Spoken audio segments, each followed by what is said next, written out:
Good morning, my dear students. A very warm welcome to today's biology class. Today we are going to begin a new lesson. The name of the chapter is Our Environment. Let us first look at what are we going to learn in this chapter. In this chapter, we'll be learning about ecosystem, its component, that is biotic and abiotic components, the types of ecosystem, food chain, characteristics of food chain, food web, environmental problems, about ozone depletion, waste production and their solution, and also we'll be learning about biodegradable and non-biodegradable substances. Now let us look at the learning outcomes of today's class. After today's class, you'll be able to understand what is ecosystem and its component. You'll also be able to define food chain and its characteristics. What is an ecosystem? Children, we know that many things are around us, and those things are known as environment. It consists of both living and non-living. It consists of living component, which is known as biotic component, such as plants, animals, microorganisms and human beings.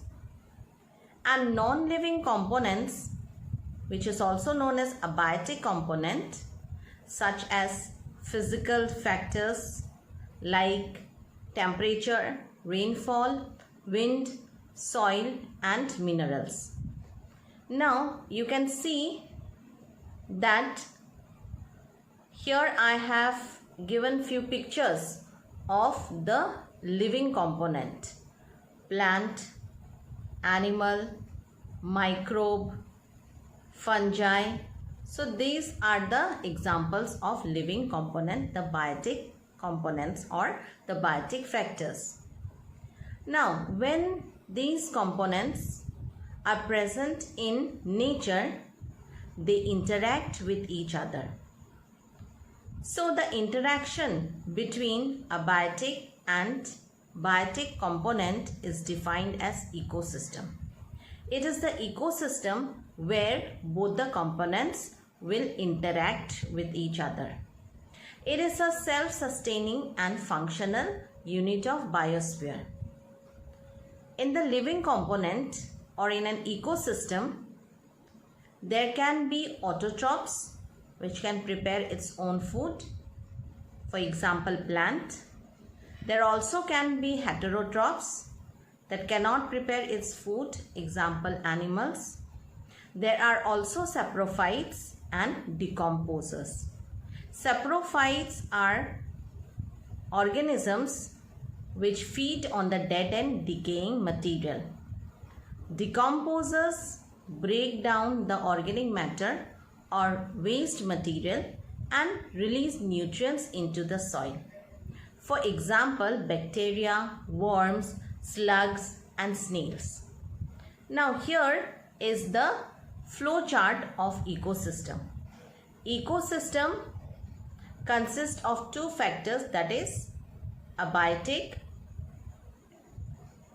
and biotic factors. Abiotic and biotic factors. Abiotic factor consists of climatic factors and edaphic factors. Climatic factors such as rain, wind, light and temperature. Edaphic factors like soil, pH, mineral and topography. Biotic factor on the other hand consists of producers, consumers and decomposers. Producers are green plants. They are also known as autotrophs as it can prepare its own food. Consumers can be primary, secondary or tertiary. They are called heterotrophs because they depend on other animals and plants for their food. And the decomposers are ones which decomposes the dead and decaying matter. Example, bacteria, fungi and saprophyte. Now, what are the types of ecosystem? There are two main types of ecosystem: natural ecosystem and artificial ecosystem. The ecosystem present naturally is known as natural ecosystem. For example, forest, grassland, deserts, pond, lakes, river, sea, ocean. These are all naturally present in nature. So these are called natural ecosystem. The ecosystem which is man-made is known as artificial ecosystem. For example, garden, aquarium and agro ecosystem, which is the largest man-made ecosystem. Now, since we have understood what is ecosystem and the factors of ecosystem, let us now understand how do the organisms living in an ecosystem interact with each other. Food chain is defined as series of organisms in order in which organism feeds on another organism. There are various steps in food chain in which energy is transferred from one organism to another. This transfer takes place at different level. Each level is known as trophic level.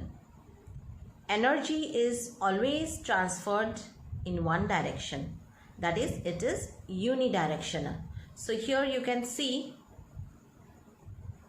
a picture of food chain where the energy is transferred from one organism to another. So the produces the food, and then the insect eats the plant.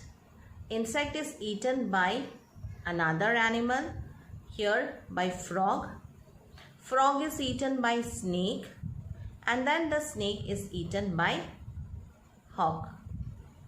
The hawk, when it dies, it is decomposed by the decomposers. So in this way, the energy is transferred from one organism to another in a food chain. Let us now know about the characteristics of food chain. The most important characteristic of food chain is that the transfer of energy is unidirectional. The flow of energy is always from producers to consumers. There are generally 3 to 4 trophic levels. It is always straight, and organisms can occupy different trophic levels in different food chain. This is all for today's class. Now let us summarize what we have learned. Ecosystem consists of living component known as biotic component and non-living component known as abiotic components. There are two types of ecosystem: natural ecosystem and artificial or man-made ecosystem. Food chain is defined as series of organisms in order in which organisms feed on another organism. There are various steps in food chain in which energy is transferred. Each level is known as trophic level. There is unidirectional flow of energy from producers to consumer. This is all for today's class. Thank you and have a great day.